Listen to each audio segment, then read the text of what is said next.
Chapter 20 of The Adventures of Sammy Jay by Thornton W. Burgess. Chapter 20 Chatterer Remembers Something. Chatterer was disgusted with himself, with all his neighbors, and with the world in general, which is to say that Chatterer was very much put out about something. There was no doubt about it. He couldn't see anything cheerful in the sunshine, nor anything pleasant in the blue, blue sky. And when anyone fails to see cheerfulness in the sunshine, or to find something pleasant in the blue, blue sky, there is something wrong in his own heart. That was the trouble with Chatterer. There was a great deal wrong in his heart.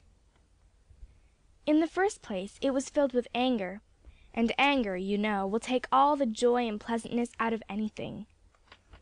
And then Chatterer was mortified. He was both angry and mortified because Sammy Jay had proved to have smarter wits than he had.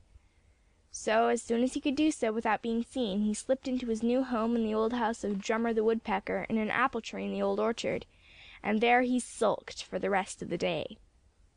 You see, Sammy Jay had made him go over to Farmer Brown's corn crib and get him some corn right in broad daylight, and he had very narrowly escaped being seen by Farmer Brown's boy. "If only I hadn't promised to get him corn whenever he asks me to," he said over and over to himself as he sulked in his home in the apple tree. "If only I hadn't! And yet I couldn't help myself. I just had to. Now, whenever he feels like it, he'll make me do as he did today, and perhaps I won't always be so lucky. Oh dear, I've got myself into a dreadful mess, and I've just got to think some way out of it." So all the rest of the day he thought and thought, and the more he thought, the more unhappy he grew. It wasn't until just as he was going out for a breath of air before going to bed for the night that the great idea came to him. "Stupid, stupid, stupid!" he muttered, meaning himself. "Why didn't I remember it before? You won't see me going over to that corn crib again, Mr. Jay. I'll get you the corn if I must, but you won't have the fun of laughing at me trying to dodge Black Pussy and Farmer Brown's boy. You're smart, Mr. Jay, you're smart, but you'll have to get up early in the morning to play such a trick on Chatterer twice.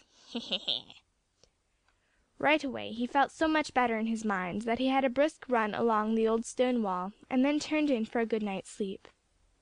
The next day Sammy Jay appeared in the middle of the forenoon and demanded more corn. Chatterer pretended that he didn't dare go for it. But when Sammy insisted that he must, he suddenly started for—where do you think? Why, for that storehouse of his, in the hollow rail, at the edge of the cornfield. It was a long way to go, but that was better than running the risk of being seen by Farmer Brown's boy. It took him some time, but at last he was back with his cheeks stuffed with corn. Sammy Jay pretended to be cross because he had been kept waiting so long, and grumbled all the time he was eating. He pretended to think that the corn was not as good as that from Farmer Brown's corn crib, and mumbled something about telling Shadow the Weasel if Chatterer didn't get him some corn from the crib the next day. "You can't!" cried Chatterer in triumph. "You promised not to tell Shadow if I kept my promise and got you corn whenever you asked for it, but I didn't say where I would get it," and he chuckled to think that he had been smarter than Sammy Jay. Sammy ate every grain and went off, but as he went, Chatterer thought he heard something very like a chuckle. It made him thoughtful and a little uneasy, but he couldn't think of any way Sammy could get the best of him now, so he soon forgot it, and all the rest of the day he thought of how lucky it was that he had remembered that storehouse in the hollow rail. Chapter 21